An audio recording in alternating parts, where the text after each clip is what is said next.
Now, you send your children off to school every day hoping that they're getting a great education.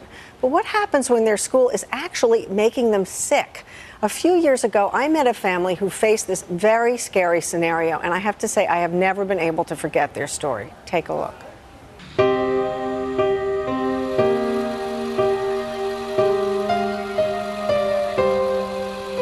An innocent face smiling through tremendous pain. Kellyanne King was a healthy, vibrant little girl until she started preschool, a heart-wrenching time for a mother desperate for answers. She got really sick.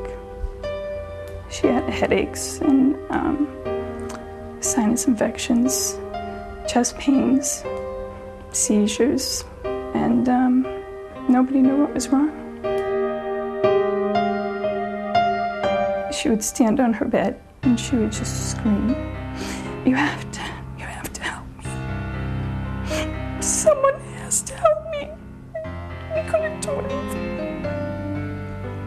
I feel like I didn't get to do much. I mean, I can ride a bike and read a book now, but when I was little, I never got to do that. I learned how to do those things much later, so it was hard.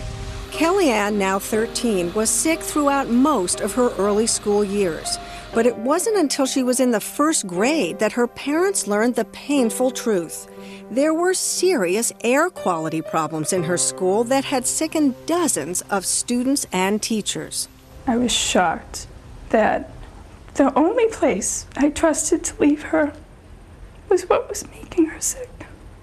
Well, the story had a happy ending, which is that the Hastings Elementary School did clean up their act, and so did all of the schools in their district. And one group that has been instrumental in getting schools to clean up their toxic environments is the Healthy Schools Network. We are delighted to be joined by Claire Barnett, who's Executive Director of Healthy Schools Network. It's really great to have you. And this actually started with your own experience with your son being poisoned. It did many years ago, and the story that we all just heard is a really horrendous story, but unfortunately it's not that unusual. Yeah. Well, now this is a time of year when a lot of schools are, spraying fertilizer outside on the playing fields. They're planning construction projects. What's important for parents to know right now? There are a lot of things that are very important in the spring, and if you're a parent like the parent in Hastings, the story that we just heard, whose child has been in and out of school and had many illnesses and many doctor's office trips, there are lots of things that you can think about to get the school to plan to do a better job when school reopens in September. Other than that, ordinary parents don't want that to happen, so there are plenty of things to think about to be preventive. One thing is that schools often undertake renovation jobs during the summer. It's a great window of opportunity to do all that reconstruction and renovation work, but they also often start early, and because it's a very small window, continue into the fall. And construction work is always hazardous for workers on site. So you really want to make sure your school district has a plan in place to isolate the effect of the demolition debris and the dust and the fumes and the particulates and all the renovation paint fumes and solvents and so forth from the occupants of the building at all times. Another thing people can think about is this is the time when schools typically buy new supplies or start buying up for the summer cleanup.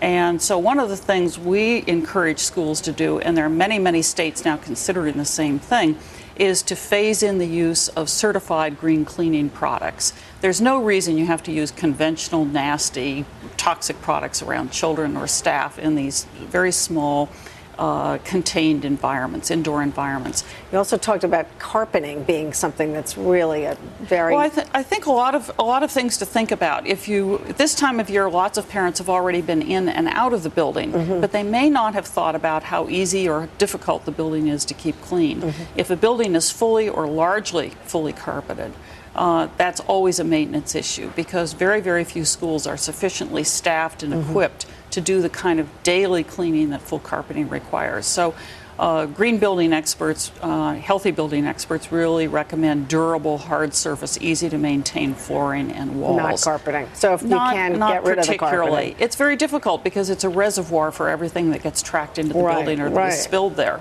And how about the windows and the window sills? And you hear about, lead paint or dust coming from the fertilized lawns. One of the things to look for in a good building is that it does have operable windows. The window's open and has great ventilation. And the peer-reviewed science is really out there. It's the National Academy of Sciences, for heaven's sakes. It says buildings ought to be clean, dry, and quiet. And too often they're not dry because they haven't kept up with repairs. They have plumbing leaks or typically a roof leak. And a roof leak that isn't fixed the first year and with the first drip is a leak that keeps building and building. And what that does is it leads to moisture buildup in the building. And any building that has been flooded or perpetually had roof leaks grows mold. And this was the problem with this child. And moldy environments have really profound health impacts. I thank you so much for being here. You also have a kit that people can send away for. We recommend. Tools. We do. We recommend that every school in the country has free access to the U.S. Environmental Protection Agency's Indoor Air Quality Tools for Schools kit. A lot of the problems collapse themselves into problems with indoor air pollution. Bad siting, bad design, bad construction, inadequate maintenance, all of it turns out to result in polluted indoor air problems. And so EPA actually put a wonderful kit together, and for 10 years, every school in the country has had free access to Indoor Air Quality Tools for Schools kit. Great. And so parents really ought to become familiar with it. It's a free download from EPA, but it's also orderable. Great. I can't thank you enough for being here and sharing some of your wisdom about this. And also, I really applaud all your hard work over the years. So well, thank you so and much. Thank you so much.